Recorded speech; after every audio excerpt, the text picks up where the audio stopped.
Você piscou e o Oda simplesmente destruiu várias teorias com uma única correção oficial. Sabe aquela sua incrível teoria sobre a Gunko? Pois é, meu amigo, ela provavelmente morreu. A correção no volume 112 de One Piece trouxe os nomes completos para 2 Cavaleiros Sagrados que estavam faltando. E isso muda muita coisa. Na real, muda tudo sobre seus passados, suas conexões e até sobre o próprio Imu-sama, que a gente já tá ainda mais direcionado do que estava antes para saber se é homem ou mulher.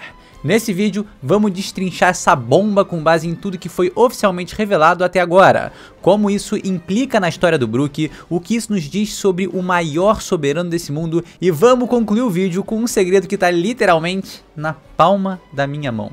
E cara, não é nem uma virada de página, é uma virada de capa, tá bom? Se tá curioso, então fica comigo até o final que eu sei que você vai gostar. Eu sou o Lipe, esse é o canal Chapéus de Palha e esse é mais um... Big News! Gostou da vinhetinha? Eu gostei pra caramba, tá? Então deixa o like por ela, também se inscreve por ela e pra acompanhar One Piece aqui na íntegra no canal Chapéus de Palha. Agora, vamos falar dos nomes completos de Shamrock, que todo mundo já sabia e talvez nem tenha percebido que não tinha sido mostrado no balão de apresentação do cara. E também, obviamente, da Gunko, que esse aí, meu irmão. Os nomes completos de Gunko e Shamrock.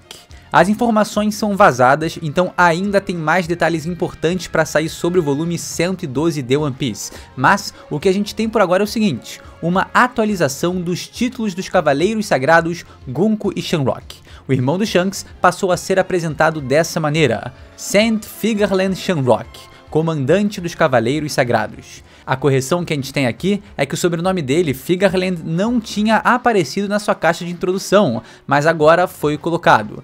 É mero detalhe, né? Não faz muita diferença porque a gente sabia de onde ele vinha, sabia qual era a família dele e tudo mais. Mas a sua companheira também recebeu um acréscimo. Saint Menmayer Gunko. Com isso, temos a confirmação de que a Gunko pertence à família Menmayer, uma família de dragões celestiais com histórico de possuir membros nos Cavaleiros Sagrados. Temos isso mostrado para nós no capítulo 1096, com, até aquele momento, a única Menmayer revelada para nós, que inclusive me remete muito a Vegapunk York. Quem sabe aí não pode ser até a irmã da Gunko, né? Alguma parente muito próxima. E pode até ser, se bobear, a irmã mais nova da Gunko, né? Enfim. E o que isso diz pra nós, né? Primeiro de tudo é que absolutamente todas as milhões de teorias que partiam do princípio de que a Gunko não era um dragão celestial, mas foi convidado a ser pra se tornar uma Cavaleiro Sagrada, simplesmente caem por terra. Não existe mais esse cenário, o que torna as coisas ainda mais curiosas, porque essa personagem tem uma relação direta com o Chapéu de Palha, muito importante e nesse momento certamente o de passado mais misterioso. Inclusive no live action de One Piece vai ter uma loja de grife da família Menmayer, como se eles já fossem donos de uma franquia colossal dentro desse universo. Foi só um easter egg bobo ou Oda falou pra galera já dar uma colocada ali de destaque nessa família? O passado do Brook em Marejoa. Essa revelação sobre a Gunko também ressoa diretamente com a história do Brook, porque foi revelado no capítulo 1149 que eles já se encontraram num passado, quando ele já era adulto e ela ainda era criança, ou seja, pelo menos aí uns 55, 60 anos atrás. A gente sabe que antes de virar pirata, o Brook servia como líder de um comboio de batalha em um certo reino, que pelo que tudo indica, era ou ainda é filiado ao governo mundial.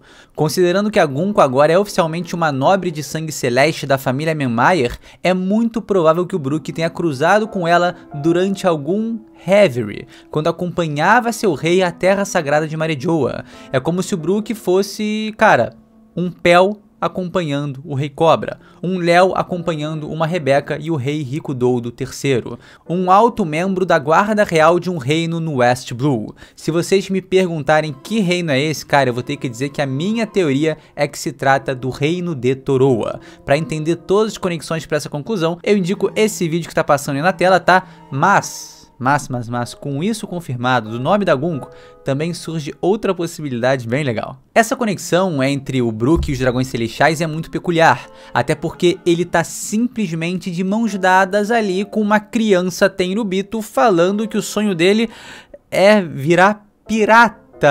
É um pouco estranho, né? Se a menina abrir a boca ali e falar pros pais alguma coisa, não ia sobrar nem os ossos do Brook. Enfim, o outro cenário possível é que em algum momento de sua vida, o Brook tenha passado por God Valley, há mais de 50, 55 anos, como eu já mencionei, ou até mesmo que God Valley seja o próprio reino de sua origem. A verdade é que a gente sabe pouco sobre essa ilha, mas o pouco que a gente sabe já denota como ela é extremamente importante. De acordo com os próprios Dragões Celestiais, ela é uma ilha abundante em recursos naturais, e é possível que eles fossem lá com alguma frequência, né, passar umas fériasinhas ali no Vale dos Deuses. Esse nome sempre me deu uma ideia de ser tipo um retiro, uma colônia de férias para dragão celestial. Enfim, seja em God Valley, seja no reino de Torua ou seja em Marejoa, o Brook junto de um dragão celestial, irmão, é escabroso, é escandaloso. Talvez eu tenha sacado tudo, cara. Vários chapéus de palha, eles têm, né, um histórico de criminalidade, são, periculosos. Frank, cara, que isso, liderava uma gangue. Robin, vamos nem falar. Zoro, assassinava gente por dinheiro. Enfim, o Brook talvez seja o pior de todos. Ele cobrava imposto dos outros. Tributo celestial do cidadão comum. Brincadeira, né? Mas vai que também, vai que. Esgrima é uma parada meio de burguês safado, né? Não, violino, ó, esgrima com violino, não sei. Agora eu tô... Enfim, vamos passar para a próxima etapa do vídeo, que eu já tô começando a... Vamos passar. Imu-sama é homem? Agora, mais do que nunca, parece que temos a resposta. Esses títulos dos Dragões Celestiais seguem uma lógica curiosa da língua japonesa. Personagens masculinos da nobreza celestial, como San Carlos, carregam o sufixo sei, que significa santo. Já as personagens femininas, como a Sant Shauria, recebem o sufixo gu, termo que se refere a mulheres da família imperial japonesa. É uma forma também de santificar o nome das personagens femininas. Então, o San Carlos em japonês fica Sharoru Susei, e a Santa Shauri em japonês fica Sharuriagu, que é sant para as mulheres, né? E essa confirmação da Gunko como Mamaya Gunko Gu reforça a ideia de que Imu-sama é homem. Por quê? Porque o Ivankov se referiu a Munerona com o título Sei, o mesmo que vimos sendo usado para homens dragões celestiais como Shamrock, Garlin, Homin, Shalos, todos os Gorosei e por aí vai. E isso não foi por acaso, né? O mangá poderia ter evitado esse sufixo, mas o Oda escolheu utilizá-lo, indicando algo claro. E em japonês isso tem muito peso. Para os leitores japoneses, esse sei basicamente confirma que Imu-sama é um homem. A gente já tinha passado essa informação aqui antes, quando teve o lançamento desse capítulo, e essa menção do Ivankov como Santo Munerona, né, colocando o sufixo sei ali, referindo-se a ele como um homem. Mas a gente não tinha outras mulheres dragões celestiais. Agora com a Gunko reforça essa ideia de que o sufixo gu, né, tá ali realmente para ser o santo no nome delas. Ou seja, Imu-sama é homem, ou pelo menos Munerona era homem. E aí que entra o grande questionamento, né? Mas será que o corpo atual dele, o corpo que ele ocupa, é o de um homem ou originalmente o de uma mulher? E isso é importante dizer, né? Porque a identidade de Imu provavelmente envolve mais do que apenas o gênero. Ele pode ser um homem que foi forçado a abandonar o próprio corpo e possuir o de alguém. E essa ideia se torna ainda mais, cara, forte e interessante quando fica explícito agora em Elbaf que o Imu tem poderes absolutamente insanos de possessão. Então o questionamento é o seguinte: Munerona era um homem, beleza, mas a figura de Imu-sama possui o mesmo corpo que possuía no passado? Ou devido a alguma tragédia em sua história, ele foi obrigado a possuir um corpo e permanecer eternamente com ele, mesmo não sendo seu? Será que é por isso que ele cobre toda a sua aparência? Porque ele não se reconhece e não quer se enxergar como hoje ele é? Imagina só se esse corpo realmente é de Nefertari dele ali e ele era apaixonado por ela. Então ele se vê no espelho e ele é a imagem da pessoa que ele amava.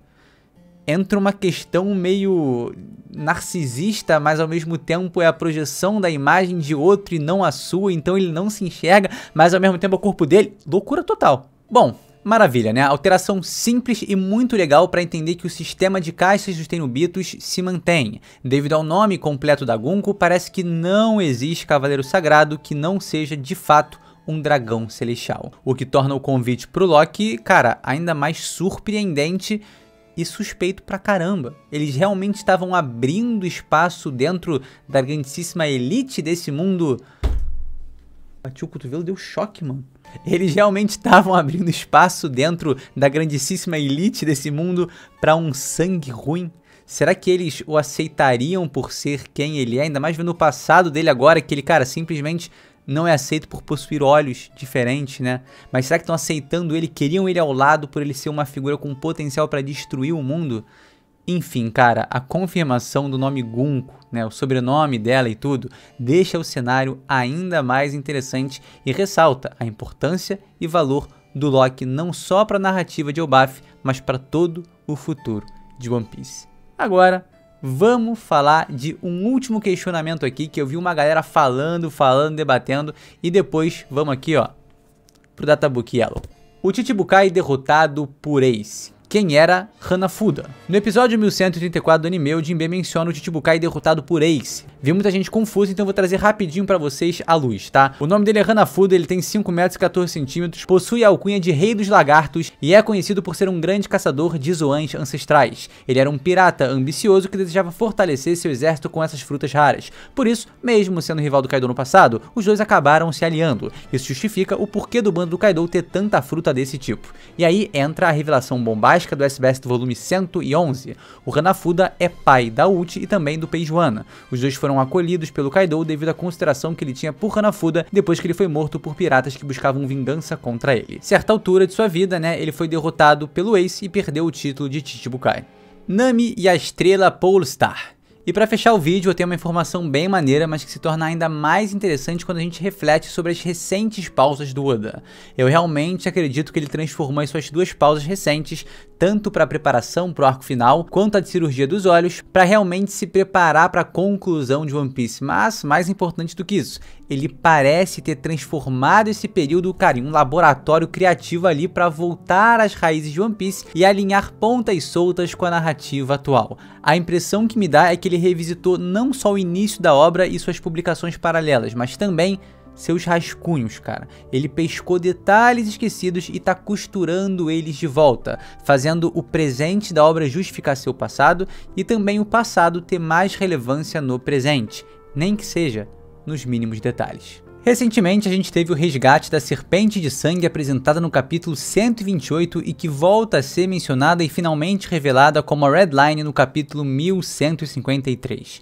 Só mais de 1000 capítulos depois. Outro ponto que surge depois dessas pausas são os Cavaleiros Sagrados e a verdadeira origem do Shanks. Nos seus rascunhos pré-criação de One Piece, o Shanks era dito como líder de um esquadrão de cavaleiros, e com certas adaptações, esse conceito original foi ganhando forma dentro da narrativa, com seu pai sendo o líder supremo dos Cavaleiros Sagrados, seu irmão sendo o comandante e por aí vai. O Shanks tendo uma conexão direta e muito forte com, abre aspas aí, né, ser líder de um esquadrão de cavaleiros. O próprio braço direito sacrificado após a introdução de Nika na obra e a revelação da tatuagem no capítulo 1152 fazem nossa percepção mudar completamente. Afinal, ele se sacrificou pelo garoto ou pela fruta, pelos dois. Ele aproveitou o momento para perder seu braço que tinha a marca do abismo e assim quebrar sua conexão com a terra sagrada de Marejoa. O Oda tá ressignificando conceitos antigos e, em alguns casos, os reintroduzindo na obra para justificar suas existências ou pontas soltas. E isso parece ter sido exatamente o caso com a Estrela Polar, que é trazida para nós como a Polestar. A gente viu ela agora no capítulo 1153 e a gente viaja para o passado diretamente no Databook Yellow, publicado em 2007, há 18 anos atrás. Se a gente ver aqui a orelha desse mangá, dessa publicação maravilhosa, a gente tem o seguinte: Muito antigamente, quando as técnicas de navegação não existiam, as pessoas zarpavam apenas até a distância de onde ainda conseguiam ver terra firme. Realmente, estar cercado de mar por todos os lados até onde a vista alcança deve ser muito assustador, não? A humanidade encontrou um marco que ajudasse a navegar e que não pudesse ser perdido de vista, não importando o local. Ele foi a estrela polar. Ele foi a Polestar. Claro, a estrela polar, a Polaris, ou a estrela mais brilhante, né, da constelação de Ursa Menor, é algo que existe no nosso universo e tá ali. Os navegadores usavam ela como referência para conseguir navegar, mas o Oda ter colocado isso aqui, né, óbvio com a imagem da Nami relacionando a navegação e tudo mais, e a gente vê esse conceito sendo trabalhado novamente numa publicação de One Piece, agora na narrativa oficial, é obviamente muito curioso, porque parece de fato que o Oda tá revisitando publicações, rascunhos, coisas que talvez a gente nunca tenha visto para chegar agora no arco final e colocar detalhes. Simplesmente uma menção a Polestar há 18 anos atrás, né? E agora no mangá, atualmente, a gente tem ela ali. E é muito interessante pensar porque essa aqui é a orelha do databook, né? Então é uma escrita que o Oda deu alguma ênfase. Como tem aquelas dos volumes também, brincadeiras que ele faz, algumas piadas falando que ele é um alienígena, que ele é um peixe louco, enfim.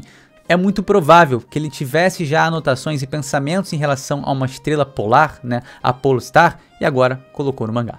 E ó, vale sempre lembrar, né, que essas publicações são produzidas com autorização do Oda e costumam incluir uma porrada de coisa que não tá no mangá, né? Informações cortadas da obra original, conceitos descartados, designs alternativos, nomes completos de personagens e detalhes sobre seus backstories, né? Também tem notas de cadernos do planejamento do Oda, ideias que ele teve e não usou e que talvez pretenda usar posteriormente, rascunhos visuais e textuais, cara, uma porrada de coisa muito boa, explicação dele em entrevista, o que ele pretendia em determinada cena. Cara, databooks em geral são muito legais. Então em databook a gente encontra muito conteúdo complementar canônico, mesmo que nunca apareça no mangá, como a data de nascimento, a altura dos personagens, relação entre eles. Tá no databook como uma forma do Oda trazer pra gente sem precisar gastar as preciosas páginas do seu mangá. Então esse é só um detalhe muito legal que eu queria compartilhar com vocês, que a gente consegue tirar aqui do databook Yellow de One Piece. Simplesmente Eiichiro Oda, mano, revisitou tudo, tô convencido disso, vai colocar muita coisa que a gente já viu em rascunho, já viu e vai fazer, ó, isso aqui, culminando tudo num fechamento espetacular pra One Piece. Gente, esse foi o vídeo, eu espero que você aí tenha gostado desse Big News. Não esquece de se inscrever no canal se não é inscrito, deixar o like também, que é muito importante. E a gente se vê, sem sombra de dúvidas, no próximo vídeo. Segura que tá vindo Pode Palha Secreto. Tamo junto, galera. Valeu!